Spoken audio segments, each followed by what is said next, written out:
Hello and welcome along to the On the Whistle podcast. We have been remixing for 5 years football. Why? Because we're front, we're center on African football, all angles covered. Big interviews, big opinions, big, bold men. We'll get to that in a second. I'm your host, Zayn Nabbi. Joining me is the man with the chrome dome, the man who has tin, the man who's played on the continent, the man who has won Africa's richest league, the Premier Soccer League, Courtney Freese. So good to see your gleaming head. Absolutely fantastic to be here, Zayn. Just want to say I shot 72 at golf last week. That sounds good to me. I don't know. I don't know if that's good or bad, but, I'm going to bring the high-flying, the urbane, the incredibly charismatic sports media executive, football expert in Yaoundé, Cameroon, undefeated with the hat, Francis Nkwain. How are you doing, big dog? I'm doing very well. I just really want to ask Courtney, when he says he shot 72, is that like he shot 72 birds out of the sky or something? I told you. They're shooting and they're Honestly. shooting. The shots are fired, right? Shots are fired. There you go. Listen, guys, there's so much going on in the world of football at the minute, even though it's the off-season. We've had the African qualifiers. We know that Emiliano and Sue has sadly been suspended for Equatorial Guinea. I'm not talking about the Federation suspension. I'm talking about FIFA's investigation. And of course, we have the Euros that are going on, and a lot of players from the continent with heritage playing in that tournament, and also the Copa America, which will be in the US. Let's not lose sight of that. But before we get into all of that, I think let's start off with qualifying. Let's start off with Cameroon. You're in Yaoundé, Francis. And again, it looks like the Indomitable Lions have had a really good start to their qualifying. 4 games, if I'm correct, 2 wins, 2 draws. They're looking pretty solid. Yeah, they are. I think they're just continuing with whatever they were doing before. That's my opinion, because again, it's a win and a draw, and that's exactly what they had under the last management, a win and a draw. But there are these great signs of the dawning of a new age.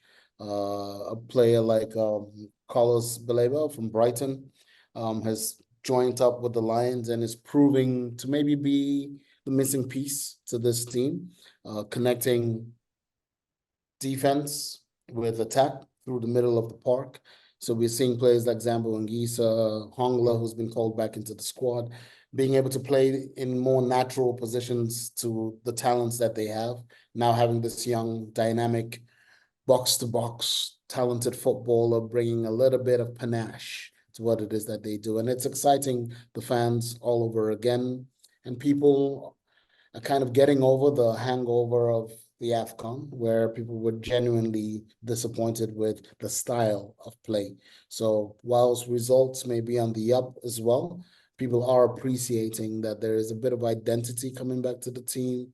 There's a desire to want to be involved. So the nation is falling in love with their team again, I guess. So. Well, I've got one follow-up there, Francis. Obviously, the team has a new coach.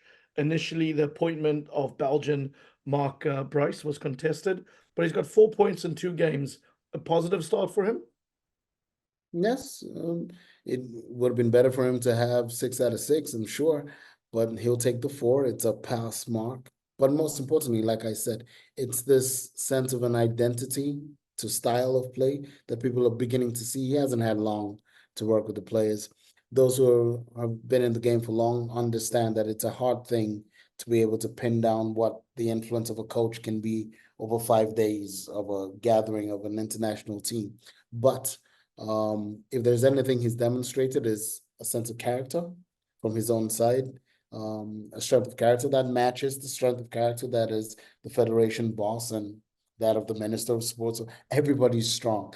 But if there's anything we're pulling away from this is that there is a beauty that comes from strength. And it's making the whole team and the process stronger. And we hope from that you could get the sort of results and the type of style of play that the Lions have been known for in the past. So we know they won't be doing these World Cup qualifications till March of next year again. So there is a little bit of some time for him to maybe look underneath the bonnet a little bit more and see what exactly he has to work with. But the start is promising. From that promising start, let's move from the west to the south. As you know, this podcast keeps a close eye on what happens in South Africa to Bafana, and Banyana fans. Yeah, to keep a close eye on that. And what we have in the group that South Africa's in, Courtney, is a really interesting situation where they currently sit top of the table of Group C with Rwanda, but Rwanda are ahead on goal difference, a great start from the Wasps. Let's actually focus in firstly on Bafana, Courtney. How happy are you to see them continue their positive momentum after the AFCON where they finished third? I think it's a fantastic start for them. It is an early start. Let's not get too excited. A fantastic start. 4 games played, 2 victories, 1 very good away draw, and a victory against a team that's not really fancied that much, but a team we always do exceptionally bad against, Zimbabwe. As Francis just alluded to a bit earlier, it's still a long way to go, but I think an exceptionally positive start for South Africa, including taking the momentum from the AFCON into the qualifiers. I'm nervously excited by this Bafana team because I don't see the pitfalls that they had in the past, and I'm almost nervous to make the statement I just made, because they really are doing well to go away to Nigeria and really attack the way they did and put up such a good display. And Nigeria, a fantastic team at home, fantastic team. But to get a result like we did, something I think Hugo Bross has really been working towards with a good collection of players who buy into what he currently wants. I think that is still our best appointment in terms of manager. I must say thank you to Francis. He came from the Cameroon job, you know. I think we were very lucky to have him. His honesty early on in the job hurt a lot of people's feelings, but it was the truth, saying the players weren't good enough. The systems weren't good enough. But giving the man time, look at what he's doing. Well, listen, I mean, when we look at this group, I think many casual viewers of African football, Francis, will be very surprised to see Rwanda topping the table. And we know this is still early days. It's 4 days in. But what have they done so successfully to put themselves in this position where going into qualifiers next year, the Wasps are sitting top of Group C? I think there's a lot to be said for diligence and intentionality. We've spoken about this many a time around our braai here. And I think what we're beginning to see is the fruits of that endeavor from the Rwandan Federation. There's been a lot of intentionality. They have a genuine desire to make it to an international tournament, and they have pinpointed the World Cup in North America as a potential, dare I say, sortie d'émergence for this nation. And they're working very hard towards that. From infrastructure play, they're launching their new national stadium. So they're building the infrastructure. They're working on the domestic league, the way they're identifying their talent across the globe and looking for opportunities for home talent to go and better themselves in better leagues. The partnerships that they're developing with clubs like Arsenal or Paris Saint-Germain, they're bringing this information home with the training of their coaches and the talent that surrounds their team. So this intentionality is something that a lot of our other nations can learn from. And it's a fine example to see how, with purpose, you can find success. But I think the thing that surprises me the most in Group C is actually Nigeria. Because we have 100%, right? 4 games, they're winless. They've got Finidi George, who was part of the Nigerian golden generation in '94 that won the AFCON. You've got the sports ministry calling for an inquest. I mean, I've always believed, and as a South African saying this, I know there's some Nigerian friends of mine who might not necessarily believe this, but the continent needs a strong Nigeria because we need them to challenge, because when they're on fire, They are our strongest nation, whether we like it or not. There we go. Economy, everything. And they have led by example through the past. But the correlation I'm trying to make is this element of intentionality that Rwanda is demonstrating is something that is glaringly lacking in the Nigerian space. So you have these in spite of successes, not the because of successes. Meaning things happen because there's an abundance of talent. And sometimes the cocktail comes together like we saw in Ivory Coast. These are finalists we're talking about.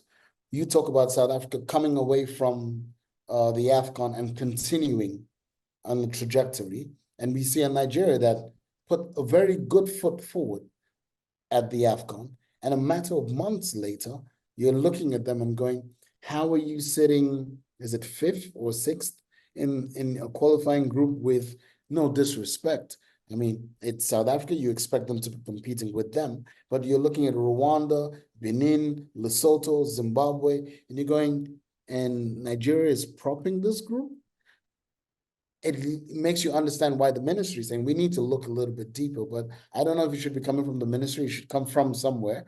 But I think Nigerians themselves can take a leaf out of this Rwandan book in terms of intentionality. And that's why I think if there's anything we can learn from this Rwandan experience, it's precisely that. Zayn, something I'm going to add to it is that just looking at the table at the moment, they're also conceding a lot of goals. They're conceding more than they're scoring. That's a perilous position to be in at the moment. All right, it's still early doors. Only 4 games have been played, but they've conceded 5 goals. Equally to South Africa. South Africa have scored 6, but Nigeria have only scored 4 and conceded 5. They're on a negative goal difference. That also, in another vein, tells you there's no sort of collective industrious harmony in the camp as well. To be conceding so many goals so early in the qualifications.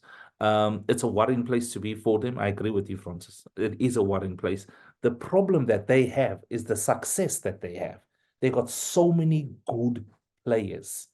I can't believe what happened in the Europa League final. Look at the display of the young man, and his name just escapes me at the moment. I'm looking for my Adamanda Lokman. Look at his display on the day. Now that player is playing in this team, an unbelievable talent, the right pedigree, the right age to give them still years of success. There has to be something not right within that camp. But I would say, to that point, I would agree with you. But I would say, like the Nigerian challenge, when we were saying this at the AFCON time, it's not one of their offensive play. They have a plethora of attacking players. The challenge they have as a nation is in defense and in midfield. And when you have that, then you will concede the goals that you're referring to. And then that comes down to the question of intentionality.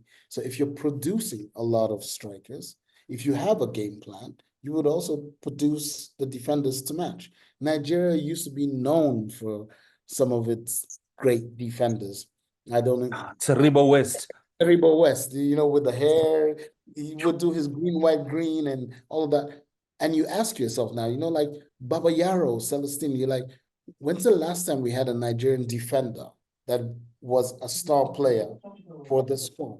And these are things we must ask ourselves, that if we don't have the pipelines that are producing the talent that our nations are known for, then something's wrong with the production line.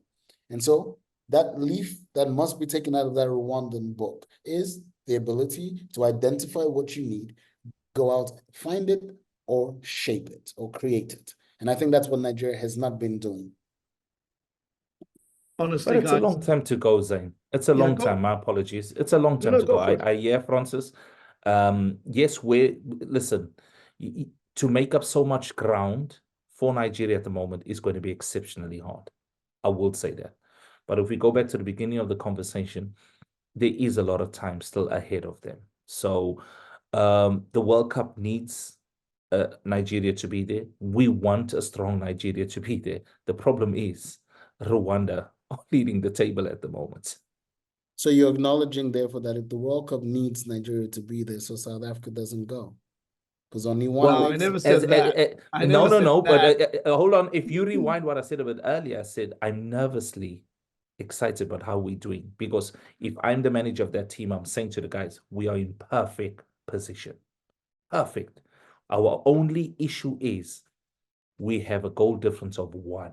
We are conceding too many goals. With the continent's, my apologies, best goalkeeper, we need to protect him a bit more. But we're in prime position. Well, listen, it feels like this is a prime position to ask you, the listener, the viewer, to send to us what you think about the World Cup qualifiers. We know we're very early in. Hit us up on our social media accounts, OTW_podcast on Twitter and Instagram. And you can search for us on YouTube and Facebook by searching for the On the Whistle podcast. Come, find us, leave a comment, leave a review. We have a few that I'll read out at the end of the show. But this leaves us in a perfect position before we end our podcast, Francis, to look at the upcoming Euros. Wait, hold up, Zayn. This is an African football podcast. I hear you say yes. But as Francis is about to highlight, there are a lot of players of African heritage who came from the continent or owe their footballing prowess to the continent who will be participating in this competition, as well as we have seen with the likes of Vinicius Jr. and Rodrigo, with the Brazilian team who will be at the Copa America. But for the purposes of the Euros, Francis, who are those players of African heritage, origin, ethnicity that you think would be worth following? I would like you to close your eyes for 30 seconds and imagine a lineup with, at the front, Mbappe, Nico Williams, Saka, Musiala, Lamine Yamal, Tchouaméni, Rudiger, Kante, Koundé, Ta, Manyan in goal. On the bench, Dembele, Mendy, Alex Isak. I can go on and on. These are proud African sons, not the types who shy away from their identity. They're proud African sons who, in the world in which we live today, carry multiple identities because the world affords them such latitude.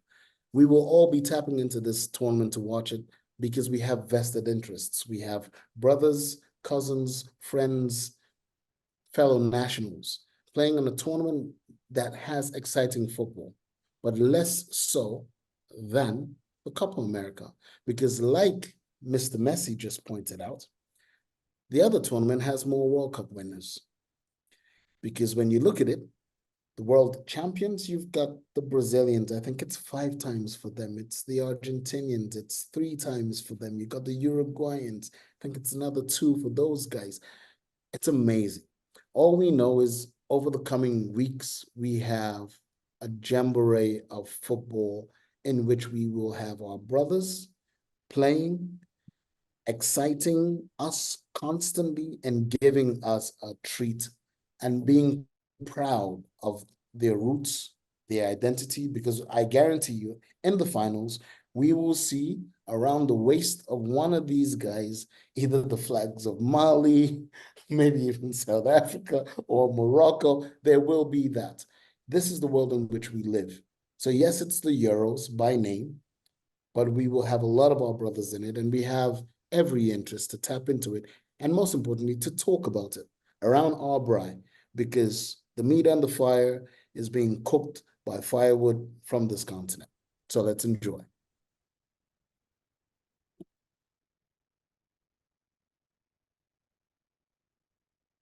I'm in awe of the way you ended that, Francis. That was the pregnant pause, because I World couldn't have class. said it any better.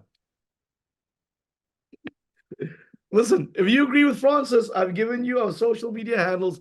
Get in touch. But one more time, OTW_podcast on Twitter and Instagram, and search for the On the Whistle podcast on YouTube and Facebook. We love to hear your comments. I know, Courtney, you did an interview very recently on our show with, excuse me, Mandla Zwani on his coaching experiences. If I'm correct, he's in India now. And Tete Molefe, one of our loyal listeners, tuned in, and he said that was a great interview. So for anyone who hasn't taken a listen to that, please, nothing is old on the On the Whistle podcast. It's either retro or vintage. Sorry, vintage is a site my wife uses. It's vintage. So go ahead and do take a listen to that, because it is a really good listen. Gentlemen, I'm going to love and leave you. Courtney, good luck at your football game tonight. Francis, keep bringing the heat. Got you.